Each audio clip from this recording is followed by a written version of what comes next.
Hey Frag fam, what is going on? I hope you guys are all doing well today. Elliot here. Welcome back to The Fragrance Well. So, you see the title of the video. I'm calling this some of the sexiest fragrances in existence. To be honest, this is actually my Valentine's Day fragrances video. I had full intention of shooting a Valentine's Day fragrance video. That just simply did not happen. So I'm just kind of retitling it, but it's pretty much the same type of fragrances I would have put in a video like that. But obviously if I call it Valentine's Day fragrances, when Valentine's Day is over, that's going to look silly. But in a way, that's pretty much what it is. But these are still fragrances that smell incredibly sexy in my opinion. And let's just say you would use them for similar occasions or events that you might do on Valentine's Day. So that's just what we're gonna call it. Anyway, I've got 10 of them here. These are some sexy smelling fragrances in my opinion. Good variety of them as well. So let's not waste any more time and get right into it. But before we do, as always, please remember to like the video, subscribe to the channel if you do like this content, and please hit that bell icon and enable notifications so you can be notified when I upload new videos. Let's get into it.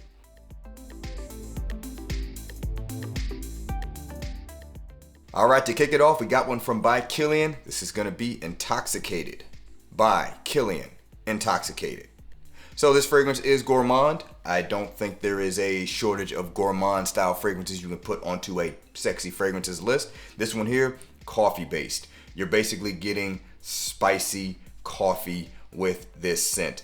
Heavy amount of cardamom. It smells just like ground cardamom. If you've got ground cardamom in your cabinet and you know how that smells, that's what the cardamom smells like in this. Bit of a rich, earthy coffee with a chocolatey feel overall. That's pretty much what you're getting from this fragrance. And it is intoxicating in my opinion. That being said, if you don't like coffee and fragrances, then yeah, this is not going to be a Kilian fragrance that might give you that sexy feel. But obviously, there's no shortage of sexy smelling Kilian fragrances, and they do gourmand and boozy fragrances very well. But that's pretty much what you're getting from this. Kind of in that Turkish coffee style where they use spice and coffee together. But yeah, this stuff smells awesome, and I just love the way that cardamom comes across in this. Literally smells exactly like the ground cardamom in my cabinet. But this fragrance is definitely one, a good one for the sexier occasions, if you will, which is why I would have put it on a Valentine's Day fragrance list. So once again, from by Kilian, this is Intoxicated. All right, guys, next one's going to be coming from Amouage. This one here is Journeyman. Amouage Journeyman.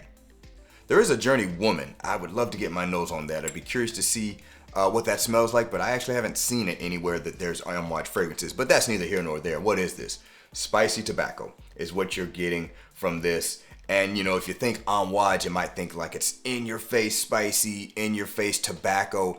It's actually not. It's very well balanced. Spice profile of this, peppery. I think there is a cardamom in here. There might even be some nutmeg, something of that nature. Tobacco in here, it's a little bit smoky, but it's actually relatively smooth. If nothing like royal tobacco. Now that one is in your face, so it's completely different from that. And then this one is accompanied with, I think there's some florals in here to kind of soften it up a bit. And there's also a good amount of, I think, tonka bean. Now it's not ridiculously sweet, but you can tell it's a heavy amount used in there to really kind of balance this scent out and make it, in my opinion, a little bit more appealing, acceptable. But this stuff smells very, very sexy. Very much an underrated fragrance from Amouage. And if you want to go in that spicy tobacco route, but you want something that's, I don't know, let's just say not the typical designer spicy tobacco style fragrance, or something that is rather unique. I have not come across any spicy tobacco fragrance that quite smells like this one. I think this is a good one to go for. Again, very underrated from Amouage in my opinion, and a lot of people that get their nose on this later kind of agree. So check this one out if you haven't, but this is an excellent fragrance for a sexy fragrances list in my opinion. So once again, from the house of Amouage, this is Journeyman. All right, we got another one from by Kilian. This one here is going to be Old Fashioned. By Kilian, Old Fashioned. Yes, very much based on the drink Old Fashioned. This is going to give you what I would say is a very smooth, kind of easy to digest version of an Old Fashioned in fragrance form. Beyond that, it's kind of a slightly spicy, rich, gourmand amber fragrance. That's basically what is comprising the old-fashioned feel that this fragrance has. In terms of where you would use this, this is pretty much a fragrance that can work in any dining out situation, which is something most people do for Valentine's Day anyway, so this is just a good one to go with. Smells sexy, definitely will work for pretty much any restaurant occasion in my opinion. High-end restaurants as well as, you know, more average restaurants, I guess is a good, nicer way of saying it. But yeah, that's what Old Fashioned is. Just a Kilian fragrance that kind of appeals to the masses, if you will, and has that sexy smell to it. So once again, from by Kilian, this one here is Old Fashioned. All right, let's move on. Still keeping it in that boozy realm, from the House of Savoir Faire, this is the Whiskey Rose. Savoir Faire, the Whiskey Rose. As the name implies, it's boozy. It does have rose. The only thing that's missing from the name in terms of what else you really get from this fragrance is a very opulent kind of suede leather accord, kind of tying all that together. The booze in here, yeah, very much whiskey-like. Rose, rich, opulent smelling rose. Hint of freshness there. Not really jammy in my opinion, but it does have a flavoring, if you will, if that makes sense. And also, definitely some oud-like characteristics in this. Once the fragrance kind of dries down, to me, labdanum is very much more present, giving that slight smoky amber resinous feel that you get from labdanum. This one here you can also use in a dining out situation, but I would say this one matches that slightly more upscale feel, if you will. I'm thinking very nice steakhouse or seafood and steakhouse here, fine Italian dining, French dining, that style of restaurant in terms of using this one as a fragrance choice if you're going out to eat somewhere, because I think this just works better if you dress it up a little bit. Once again, from Savoir Faire, this one is the Whiskey Rose. All right, next one's gonna be coming from Whittian, and this here is Liwa. Whittian Liwa. So what you're gonna get from this, very sexy smelling scent DNA in my opinion, coming by way of a blast of saffron and some other spicy notes, some white florals, and then a collection of dry exotic woods along with some musky notes. If you're familiar with Oud for Greatness, this fragrance doesn't smell exactly like it, but it's kind of walking the same path, if you will. So don't think it's you know what, you could say it's an alternative to an Oud for Greatness. A little bit more on the floral side. Not quite as rich in my opinion. This fragrance actually was released prior to Oud for Greatness, but that's neither here nor there. I'm sure most of you guys are aware that Oud for Greatness DNA is a very sexy fragrance DNA. At least that's how a lot of people interpret it. So again, this is kind of adjacent to that, so it gives you that same feel in my opinion. This is extraordinarily powerful though. A little goes a long way, but in terms of what you would use it for, in terms of any occasion where you want to have a sexy smelling fragrance, it kind of works for all of them in my opinion. So dining out, some kind of date night activity, all of that will work. So once again, from Whittian, this one here is Liwa. All right, next one's gonna be coming from Tom Ford. This is Tobacco Vanille. Tom Ford Tobacco Vanille. So another presentation of tobacco, if you will. This one is also a little bit boozy, kind of rum-like in my opinion. You got some dried fruits in there, some dried spices to go along with that tobacco vanilla combination that this has. Vanilla in here, a little bit powdery, tobacco, kind of smoky. You know, the Tobacco Vanille DNA at this point is what I would consider to be a classic DNA, one of the best from the early days of Tom Ford's offerings in my opinion. Stuff smells incredibly sexy. I love the way this stuff comes across. I would still say it's probably one of my favorite tobacco vanilla DNAs, if you will. There are certainly other interpretations of the Tobacco Vanille DNA out there. Obviously, this has been cloned to death. There certainly are some inspired by fragrances out there, but for me personally, I still like the original iteration better. But point being is, this is a sexy fragrance DNA. It's been proven to this point, and again, use it for whatever kind of occasion you want to use it for, where you want a sexy smelling scent. So once again, from Tom Ford, this is Tobacco Vanille. All right, next one's going to be coming from Jean-Paul Gaultier, and this is going to be Le Male Elixir. Jean-Paul Gaultier Le Male Elixir.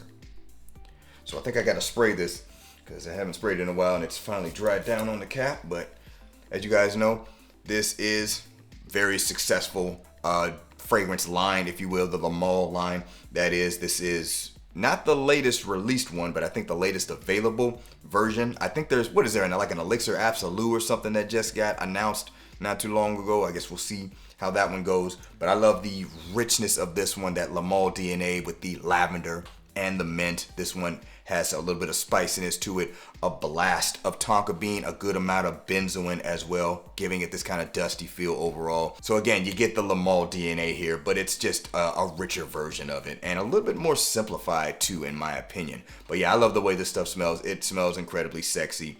Very popular release in terms of the Male line. They released so many of them that, you know, not all of them are going to have major success, but I think this one did very, very well. And same thing as many of these fragrances, if you want to smell sexy and you're doing an occasion where you want that, this fragrance here will work. Another one though, where a little goes a long way. Male fragrances, many of them are known to be very powerful scents, and I feel like if you just overspray it, you kind of lose the sexy appeal, and it just becomes kind of loud. Not to say that's necessarily a bad thing, but maybe that might not be exactly what you're going for. But it depends on the occasion as well. So once again, from Jean Paul Gaultier, this is Male Elixir. All right, we got one from Roja Parfums, and this one here is going to be Creation E. Roja Parfums Creation E.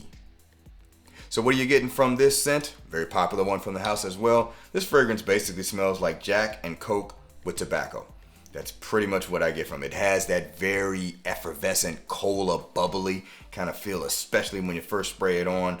And it's accompanied with a pretty clear spiciness and this rich, boozy feel. And then you get kind of a smoky tobacco accord, accompanied with like woods and things like that once the fragrance dries down. But yeah, it smells like Jack and Coke with tobacco. That's pretty much what you're getting from this fragrance. Do not worry about that ridiculously long laundry list of notes. That's what the fragrance smells like. Does have a sexiness and a little bit of an allure to it, a little bit of a mysterious feel as well. This fragrance, however, is not going to be for everyone. It could be interpreted kind of strange, if you will. That's where the mysterious nature comes in. But for those that it works for, it works for them. And it definitely works for me. And I do think the fragrance smells very, very sexy, and I love that mysterious nature to it, even though it is something that is very relatable, if you will. Once again, from Roja Parfums, this is Creation E. All right, next one's going to be coming from Arabian Oud. This is Royal Oud. Arabian Oud, Royal Oud. Now, there are no shortage of rose and oud fragrances in my collection, but if I'm calling it the sexiest fragrances list, I might as well go with what I consider to be the best one, and that is this one. This is also, I don't know, kind of looking, I think this is definitely the simplest version of a rose oud fragrance in my cabinet, because it is rose, it's oud, and it is musk. The musk is there to just kind of soften the blow of the Cambodian oud that is in here. Cambodian oud can be interpreted kind of oily with a kind of a woody base, but it can come across animalic when it is kind of fresh, if you will, and especially if it is sprayed heavy. I think the musk is in here to kind of soften that. And the rose in here is kind of a rich and opulent rose, really. I don't know the type of rose, and I don't really know my rose types that well yet. It's something I want to explore later on, but this stuff smells heavenly. It smells very luxury, and it's very, very smooth. The reason there's a big dent in here is because I decanted out a bunch of it for my dad. So I actually have not worn this much of it yet, because you don't need a lot of this either. Again, a little goes a long way. But yeah, you can always achieve sexiness, if you will, with a rose oud combination, depending on how it comes across. Some of them can be a little bit much, but this is one I think definitely achieves that top tier sexy smell, in my opinion. So once again, from Arabian Oud, this is Royal Oud. All right, and to round it out for this video, we got one from Xerjoff, and this is Tony Iommi Deified. Xerjoff Iommi Deified.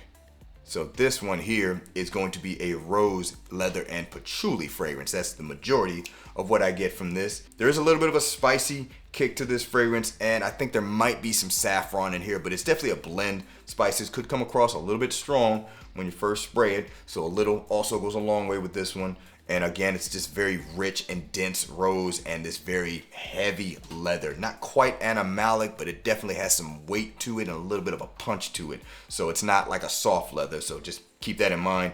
Great patchouli. There's vanilla and ambery-like notes to kind of round out the fragrance. Stuff smells intoxicating. I can't get enough of it. That being said, I don't think it's for everyone, so definitely try it out first. But you definitely can achieve kind of that like black jacket or leather jacket kind of sexy appeal with this fragrance. That's kind of the attitude of this scent. In terms of where you would use it, Again, kind of like most of these fragrances, anywhere where you want to smell sexy, this fragrance I think can work. I think it can work for pretty much any dining out situation as well as date night activities. So once again, from Xerjoff, this is Iommi Deified. Alright guys, that is going to wrap it up for this video. Let me know down in the comments below what you consider to be some of the sexiest fragrances you have in your fragrance collection, and let me know what you think about some of these selections if you are familiar with them. I'd love to see what you guys have to say. Thanks again for watching all the way into the end.